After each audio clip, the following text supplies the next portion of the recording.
Hey folks, welcome to another edition of the Marcus Smart.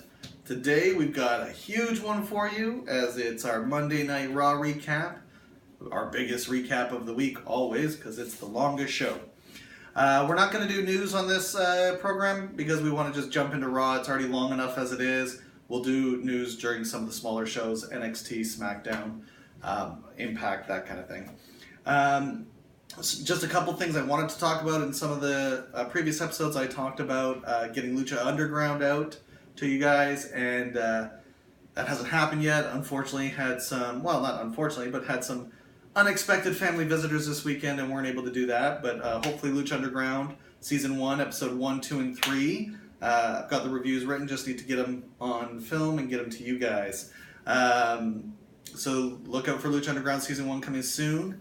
I also talked about doing New Japan Pro Wrestling and doing Domination 2016. And now that was two lies there. One, because Domination 2016 is not a thing. It doesn't even exist. It's not real. It's New Japan Pro Wrestling Dominion 2016, and I'm still not gonna review that one. Some technical difficulties, and wasn't able to finish the review on that one. But hopefully we'll bring you Ring of Honor Best in the World 2016, which we haven't reviewed any Ring of Honor on this show, and you may be saying, but wait, Ring of Honor is a North American promotion, and you do North American wrestling. Yeah, I know, but I don't have a good way to watch Ring of Honor week in and week out, so I'm not going to bother trying to do it, and I'm a completionist, so I'm either going to do it or I'm not going to do it. So if we're going to bring you a Ring of Honor, it's going to be specials here and there. When I get a chance to catch one of the pay-per-views, they're most likely the only things I can actually catch. The regular TV show I have no way of watching. So, there you go. That's that. That's going to be... Oh, and also Smash. We talked about going back to the beginning of 2016 and start watching the Smash wrestling shows from Smash On Demand. And I was playing around with that last night, and I was looking at what my first show was going to be. And it was going to be Smash versus CZW, which although is a great show, I don't know if it's the best way to introduce Smash Wrestling. So what I've decided to do is, coming up this summer, Smash Wrestling has Super Showdown 3, one of their biggest events of the year. So I figured I'm going to go back to Super Showdown 2, and we'll pick up the storyline at Super Showdown 2, and we'll take it all the way around and hopefully end up at Super Showdown 3. So that's what we're going to do. We're going to go back to the summer of last year. We're going to pick up Smash Wrestling there, and we're going to follow through their year of stories and storylines and see where we end up when we come through at the other end. Should be exciting. I'm looking forward to it. So that's kind of some stuff there, and we're going to, from there, no news, like I said, we're going to jump right into Raw. Our announced team for Raw is, as it always is, JBL, Michael Cole, Aaron Sexton. And we're going to start this Monday Night Raw with an in-ring promo from Seth Rollins. So we got Seth Rollins coming down to ring. He's originally just cutting a promo on the Triple Threat. He switches over to talking about Roman Reigns, addressing the Roman Reigns scandal. So they're just addressing it head on. He pulls up Roman Reigns' tweet, apologizing, puts it up on the big screen, reads through it, and basically says, man, this dude does not deserve to be in the Triple Threat anymore. Let's pull him out of the Triple Threat. From there, we get Ambrose music hitting. Ambrose comes down. Ambrose says, oh, everybody makes mistakes. I think Reigns should stay in the Triple Threat.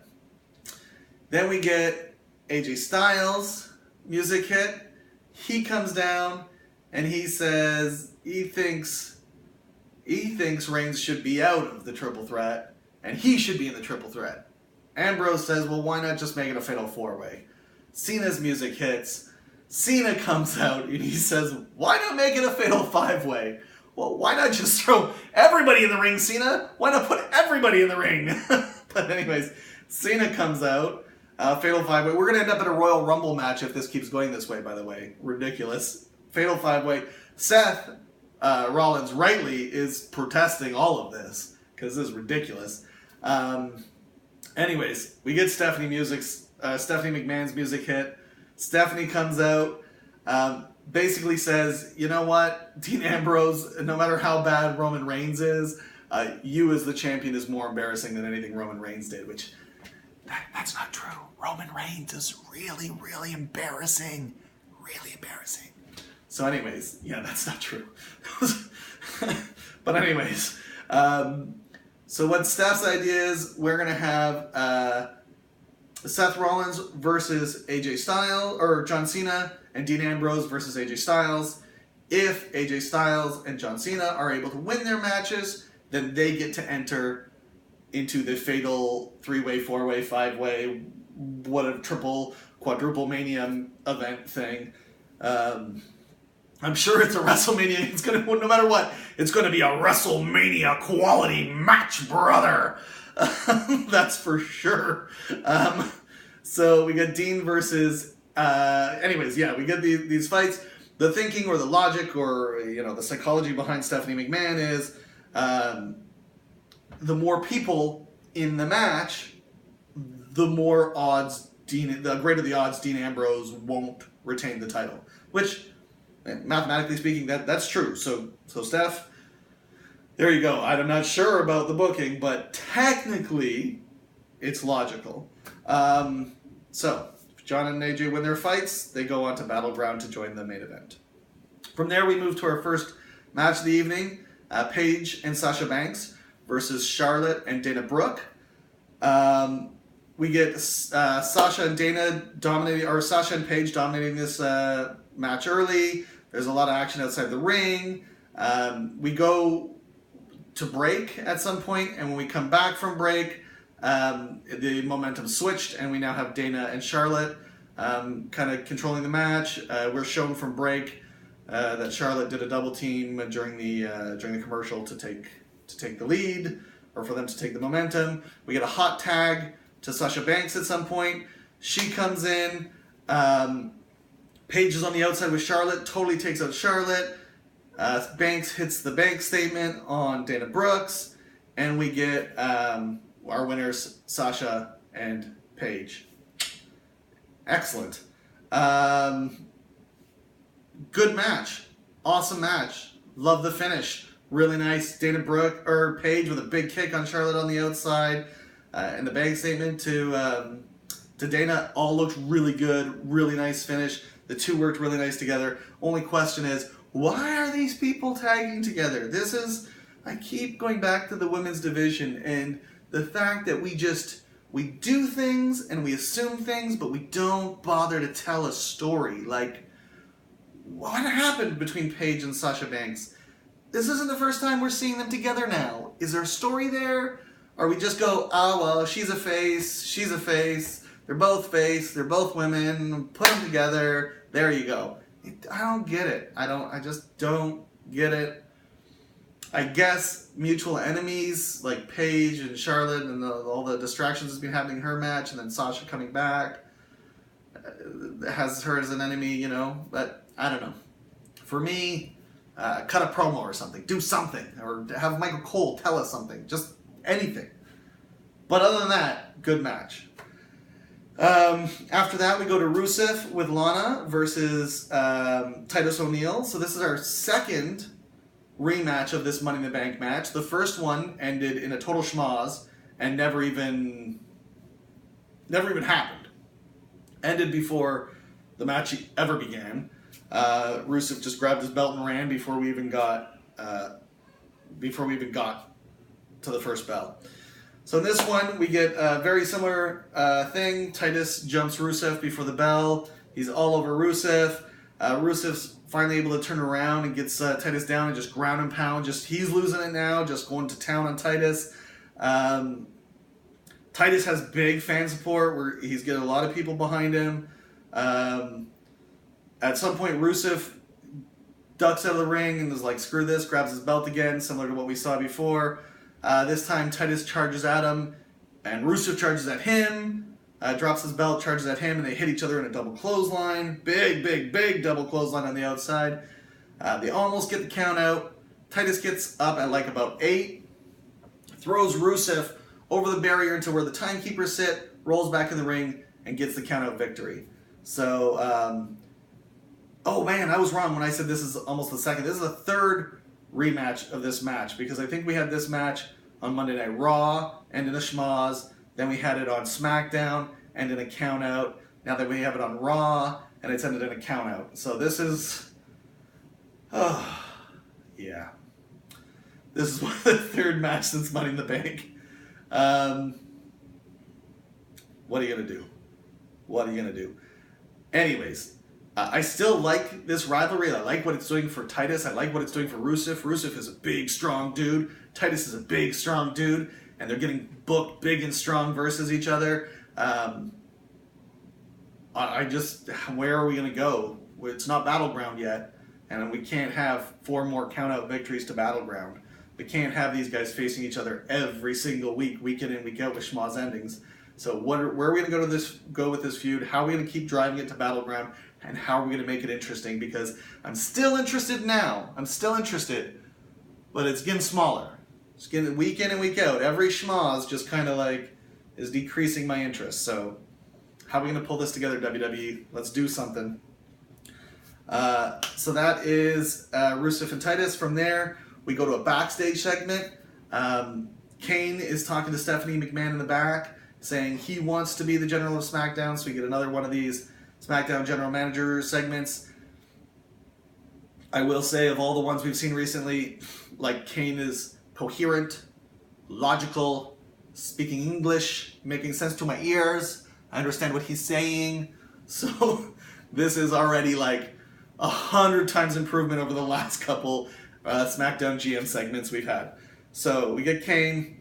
Steph is asking to be SmackDown GM. Steph is like, no, I'm going to be SmackDown GM.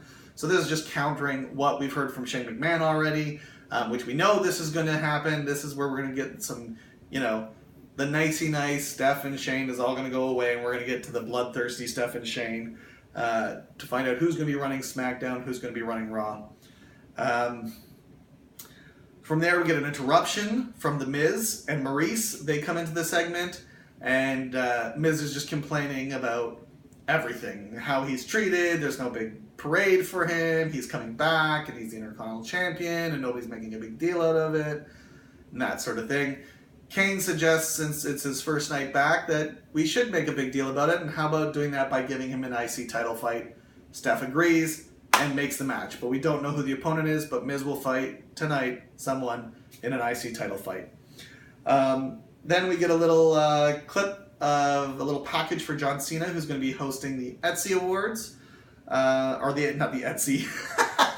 He's going to be hosting the Online Arts and Crafts Store Awards. No, John Cena's not hosting the Etsy's. He's hosting the Epsies. The ESPYs. Anyways, moving on. The Sports Award. That's what he's hosting. The Sports Award show. He's hosting that. All right. Seth Rollins versus John Cena. We're back in the ring for the match. Seth Rollins and John Cena. So we get huge battling chants. That was one of the first things I noticed, man. We're right out of the gates, huge battling chants, Rollins and Cena. You talked about on one of the last episodes on, is it when we got a heel and he's just totally getting huge face pops from the audience, whose fault is that, right? We talked about Kenny Omega. Do you need to change your style to be less popular, or is it a booking problem?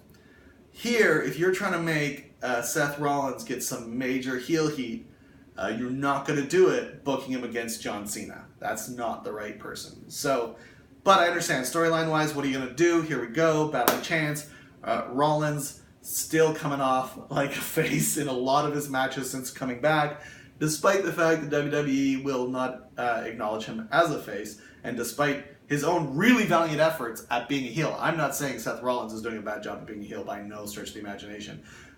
Seth Rollins plays an excellent, excellent heel. We just are loving him too much right now. So, huge battling chance. Rollins is in control early and often, so he's basically in control of this match. There's little spurts of Cena here and there where he's coming back, but it's mostly Rollins. Rollins hits Cena with a running buckle bomb.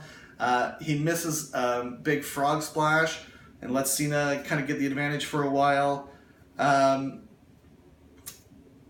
We get we've seen it in a previous episode, but we get it again. It's such a beautiful move. Rollins hits Cena with the superplex off the top rope, rolls it through into the Falcon's Arrow. Just an excellent combination of moves. Doesn't matter if I've seen it before. I can watch that move set like 100 times. Such a beautiful, beautiful set of moves. And then, so Cena's able to take back control. Cena hits like a monster AA, like just throws Seth Rollins, like I don't even know, like 4 feet off his shoulders into the AA. It was a beautiful monster AA. After that, though, Cena hits the monster AA. Rollins is able to get the rope break. We get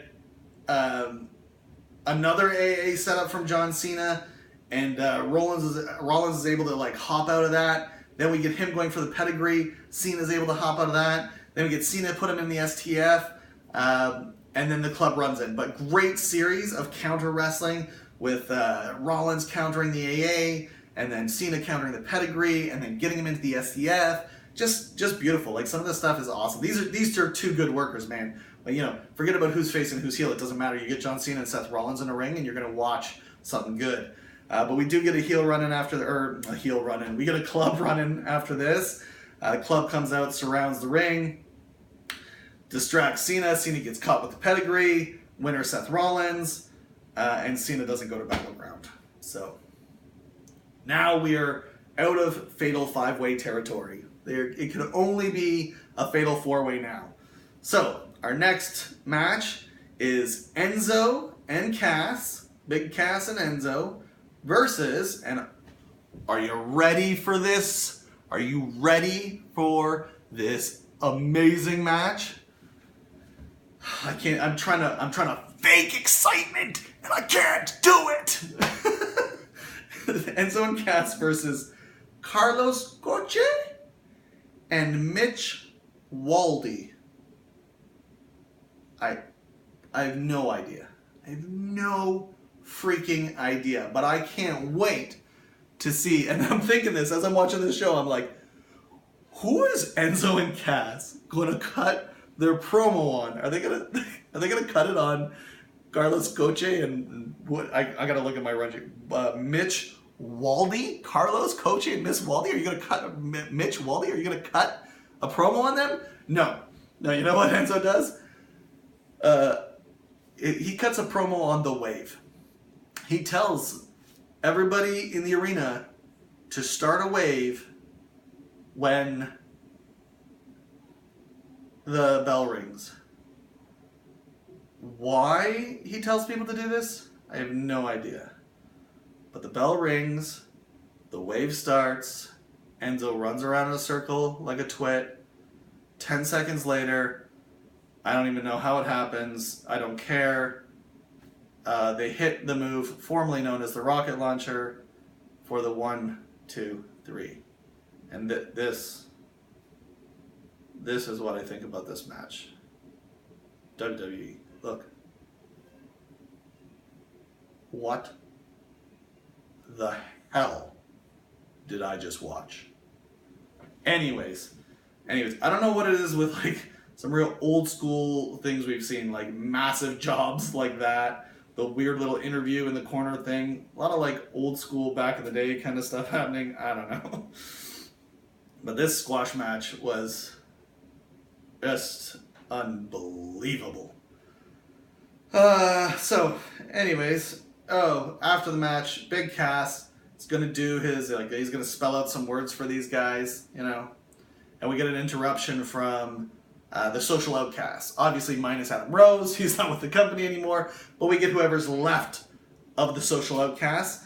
They interrupt the segment, and they're coming down to ring, cutting a promo on Enzo and Cass. At one point, I don't even know, I don't care what they're saying. I'm already so tuned out with this whole segment. But I just remember at one point Bo says, do you think this is funny? And I just think to myself, no, Bo, no. None of us think this is funny. It's not funny, Bo. So none of this was funny. So anyways, they try to jump in the ring to have a confrontation with Enzo and Cass, and Cass just basically kicks their butts back out. And then afterwards, Cass spells out solved, but he spells it out for the social outcasts and not for I don't even know, Carlos Coche and Mitch Waldley. Yeah, I don't even know. I just want to put that behind me. Just put it behind me and move on, because that was God, get away that match. That was terrible. All right, so I can't even believe I made it through that. That was atrocious. And I love Enzo and Cass, but gosh, just what a stinker.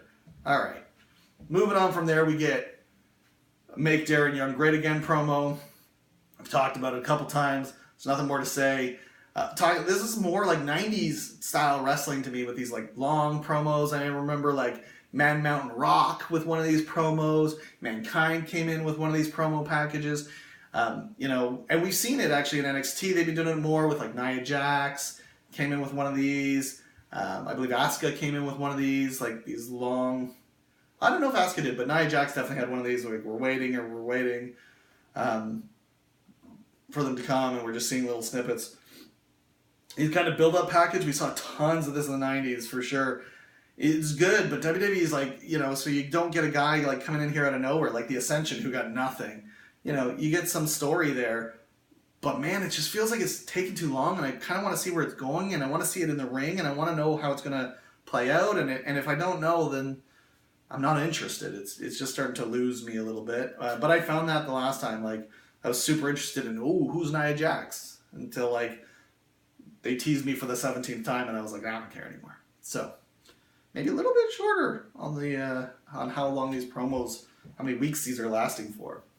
After that, we get a Special Olympics package. They're at the Performance Center, and so we get a package of them visiting the Performance Center. And then from there, we get Special Olympians coming out onto stage with Renee Young and The Big Show to announce a partnership with Play Unified. And this seems like a weird part of the show for me to pick on, but geez, it was a bit awkward with Renee and Big Show, which I usually love Renee, but I feel like that whole partnership could have been announced as part of the video package. I thought the video package was really well done, and then the stage part where it was live just kind of meh. And I just wonder if there's maybe they could just shot that whole video package, explain to us the partnership, put that all in the package, and then just went to like an audience shot maybe of the Special Olympians in the crowd or something. The way it was done, it was a bit, I don't know, it didn't work for me. But that's being really picky on something that's not even part of the technically wrestling show. But hey, you guys are making me watch it, WWE, so I get to review it. After that, we are going to go back to the ringside. We get Michael Cole begging for people to come to SmackDown in Miami. It was really weird. He was like, hey, if you're in Miami, please come join us for SmackDown tomorrow. Please come get tickets. So maybe Miami wasn't selling well for SmackDown. And then we get Natalya joining commentary, and Natalya joins for some really, really like cringe-worthy commentary, where Michael Cole, and he's done this before, just incessantly goes after a wrestler. Why did you attack Becky Lynch? Well, I'm tired of being on my own. But she did this, and why did you do that? And why? And why? But why? But why? But why, Natalya? Why? And, Natalya sounds like not Natalya the wrestler, Natalya, like not Natalya the character. She sounds like Natty the wrestler, like getting fed up and being like, well, because I gotta stand up for myself. How about that, Cole? How about that? Almost saying like, is that good enough? Will you just please leave me alone? And you know what? This is why, and I talk about it all the time, we need good, strong, powerful heel commentators. Where's JBL? JBL, where are you? Rescue Natty. Rescue her from Michael Cole. Tell Michael Cole to shut his Weasley little butt up. And because Natty is just looking out for herself, and don't pick on her because she's doing what's in her best interest and trying to get ahead in life. This is your job, JBL. You need to defend the heels. Don't let her sit there for 5 minutes getting killed by Michael Cole. Oh my God. Anyways, JBL says nothing during that whole segment. Not a word. Somebody give me Corey Graves, please. Okay. So, back to the match. The match, I don't even know if I said what the match was going to be. Natalya joins commentary for a Becky Lynch versus Summer Rae match, which never actually happened. Summer Rae is already in the ring. Becky comes down. Becky jumps out of the ring and attacks Natalya. And then we get a schmoz. And that's it. That's it. No bell ring, no match. Total schmoz. Over. After that, we get a highlight reel with Sami Zayn and Kevin Owens to talk about their past. Chris Jericho is trying to obviously instigate Zayn and upset him. But Zayn says he wants to end it. He wants this feud over. And he wants Kevin Owens to just tell him the truth, which is he resents Sami Zayn and that's why he attacked him and it's not business. So he wants Kevin Owens to grow a set of encyclopedias. I'm not sure what he wants to grow a set of. But he wants him to grow a set. And so does the audience, because this was nice. We got a big grow a set chant. Grow a set. Grow a set. I will say, I probably one of my first grow a set chants I've ever heard. So, Owen sticks to his story. No, it was all business. Not personal. No resentment. He is freaking just brilliant. Just brilliant in this segment. I've talked about Kevin Owens promos before. I love Kevin Owens promos. But, oh my God, man, just watching WWE just for Kevin Owens promos is almost worth it. Almost. Just depends on the episode. But he talks about how that none of this is his fault. It's really Sami Zayn's fault. And when Sami signed a contract with WWE, he was so happy for him. And when Sami won the NXT title, he was so happy for him. But when Kevin won the NXT title, oh no, it was a different story. Sami wasn't happy for him at all. Now, of course, we know, well, you don't know, maybe you don't know if you haven't been following NXT, that when Kevin Owens won the title, it was by beating Sami Zayn. Like literally trying to end his career.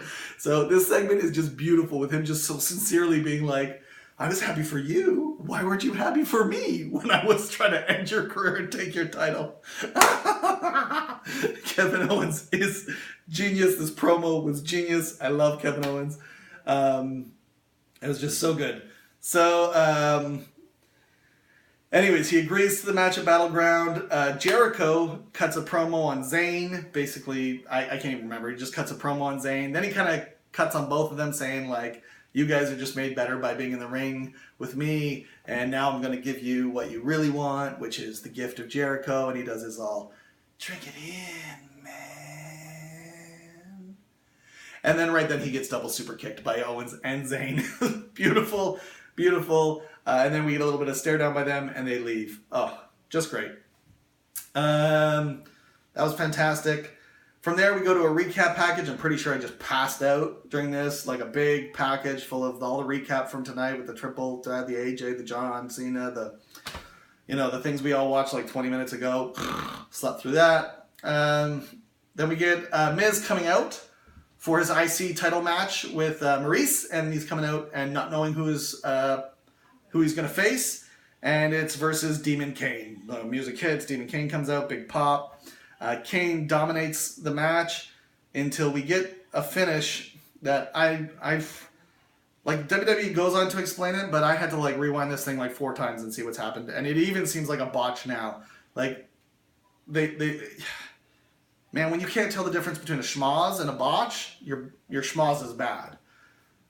Kane is coming off the ropes and Maurice jumps up and is standing there, and then Kane says like, "Get down!" He yells at her.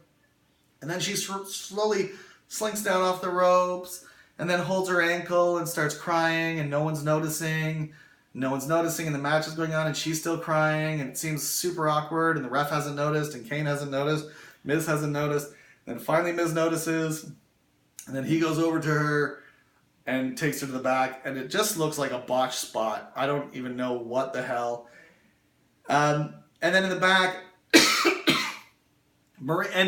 The joke is I didn't think Maryse was injured. I thought she was faking being injured. But I thought she botched the spot in which she was supposed to fake to be injured. You know what I mean? Like, so we get to the back, and then Maryse is like limping, and then she starts laughing, and she's like, "Oh, it's acting. I'm an actress." And Miz laughs, and they're both happy, and they love each other. Great. But however it was done, it wasn't done in such a way that I felt that that's what was happening. And I also didn't feel like it was a legitimate injury. Like, it clearly didn't look legitimate at all. So the whole gotcha at the end didn't make sense to me as an audience member. It made sense to Miz. Like, Miz was shocked. But to an audience member, I saw this whole thing happen, and it wasn't a shock to me. So I feel like if you were going to do this, it should be a shock to... Like, I should think Maryse is injured, and then I should find out Maryse isn't injured. Instead, I go, what the heck was that spot? And I rewind 4 times and be like, this is the craziest botched spot I've ever seen. And then I watch ahead on the tape, and then Maryse says she's faking it. And I'm like, just left with this look on my face of like, what the heck what did I just watch? Anyways. Cesaro, the next match, going back to the ring, Cesaro and Apollo Crews versus Sheamus and Alberto Del Rio. Del Rio's and Sheamus are controlling the match, but they're very contentious, the way they're tagging in and out. They're not really getting along. There's a lot of contention between the two of them. At some point, Del Rio's going to tag out, and he slaps Sheamus right across the face, and then gives him an enziguri, and just takes him out. Sheamus falls to the outside, and Apollo hits him with the steel steps. He runs into the steel steps, double kick into the steel steps. Sorry, I had to pause for a second there because I'm pretty sure during the Rusev and Titus match, I got it conflated with this match and said this is their third match, one with the steel steps, and that was actually Apollo and Sheamus.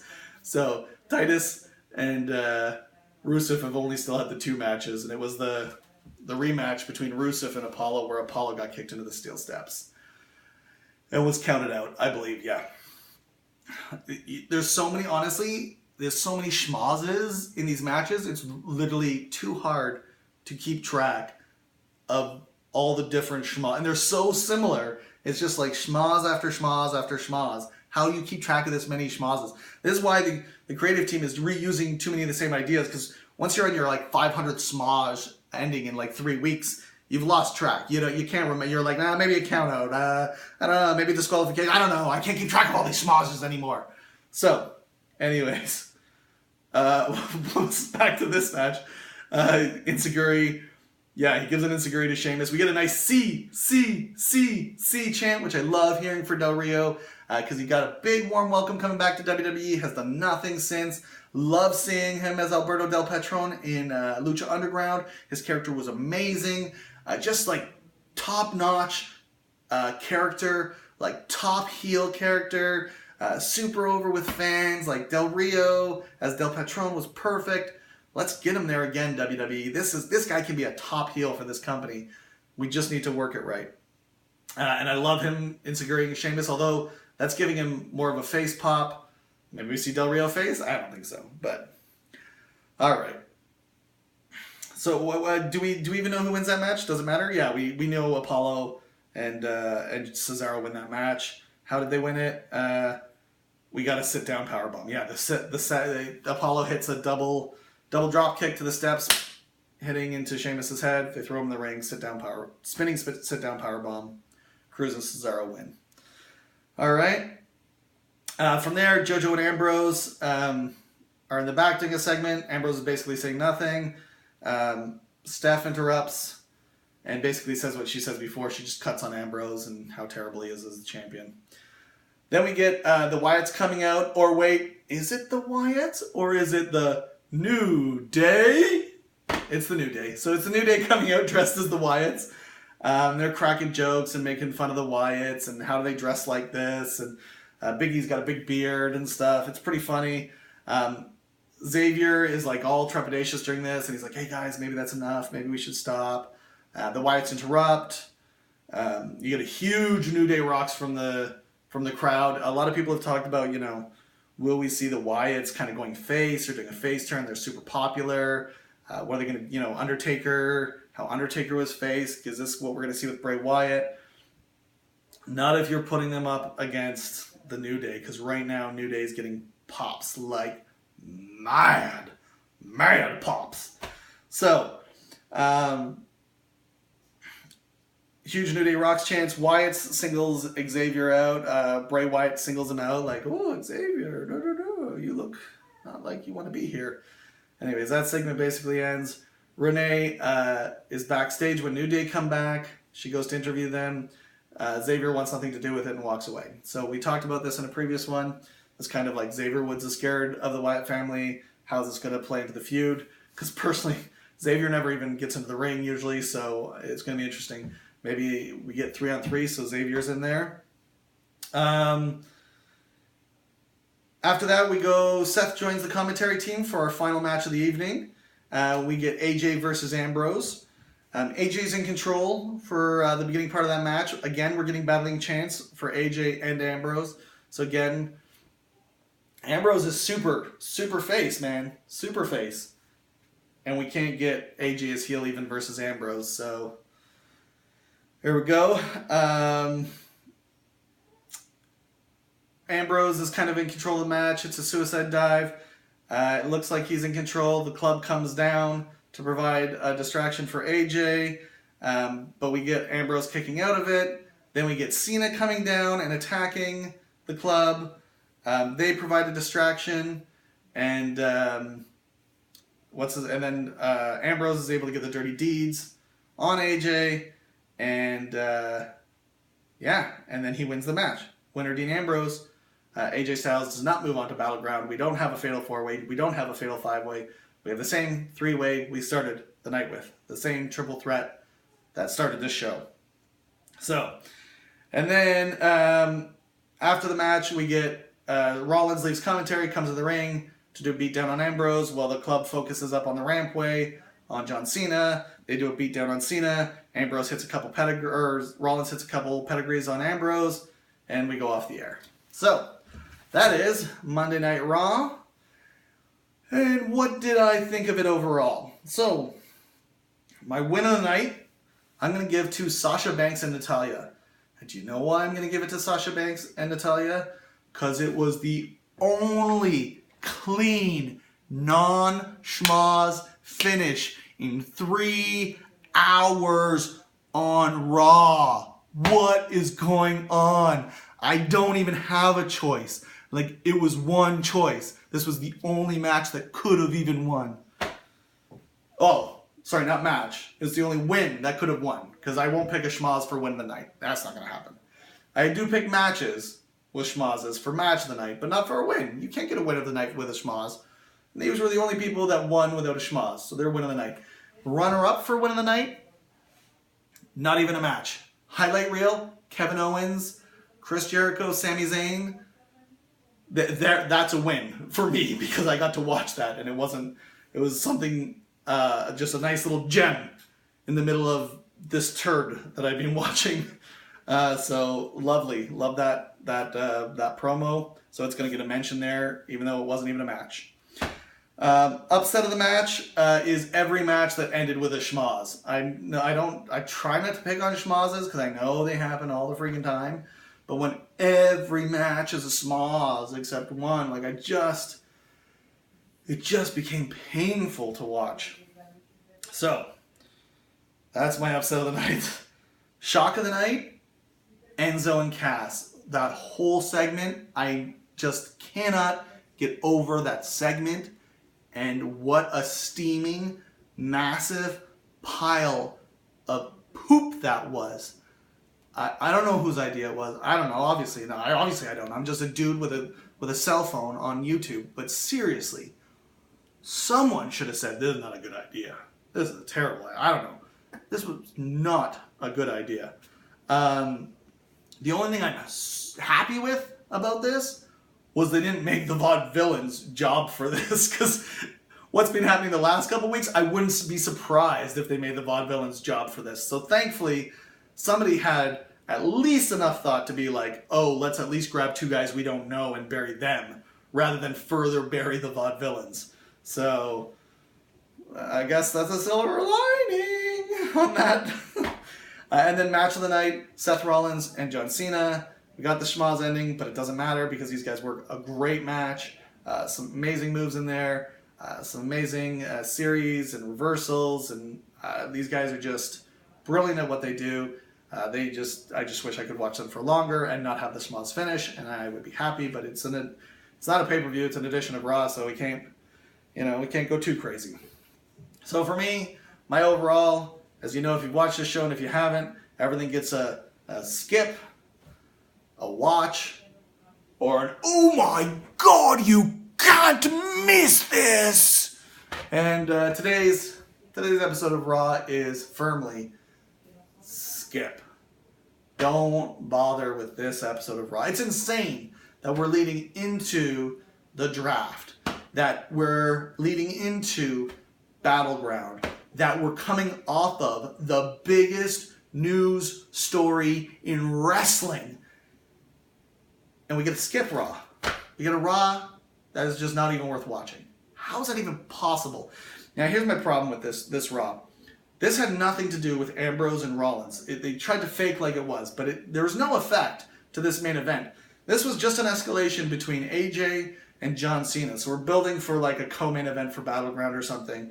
And it is an escalation because, there was the match that he interrupted, but now each has cost the other one a chance at the world title. So there is an escalation. So now they can be like, you cost me a chance, I cost you a chance. I don't know if we need to build the entire show around it, though, to build up this storyline. And I don't know if this storyline needed it. Like, I felt like there was enough. Like, we knew that this storyline wasn't over. We knew AJ and John Cena were not done. I don't know if we needed this to build this story. It just felt like a lot of work to build something that I already knew was happening. And then we had nothing really evolve with the triple threat. We could have had Roman taken out of the triple threat today by Steph and then put back in by Shane next week. Or I think there should have been more done with Roman Reigns' storyline. I'm sure people tuned in just to find out what was going on with that. And I think it should have been turned into more of a storyline where it got brushed off and the storyline became AJ and John. But it wasn't the storyline. That was never the storyline.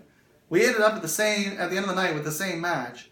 This was all just a setup for their match. So essentially nothing, no progress, no movement, no build at all really happened with Ambrose and Rollins except for the two pedigrees at the end of the night. So that's the 3 hours of Raw where we basically got no build on the main event at all. No change, no build, nothing. I think they could have done more. I wish they had done more. But anyways, that's it. This has been episode 8 of the Marcus Smart, I believe. Hopefully tomorrow I'll have my Impact review out. We'll see that. And I'll see you guys soon. I don't have my wife here. She's wandered away. I think she's on the phone. I'm going to have to turn off my own camera. All right, folks. See you later.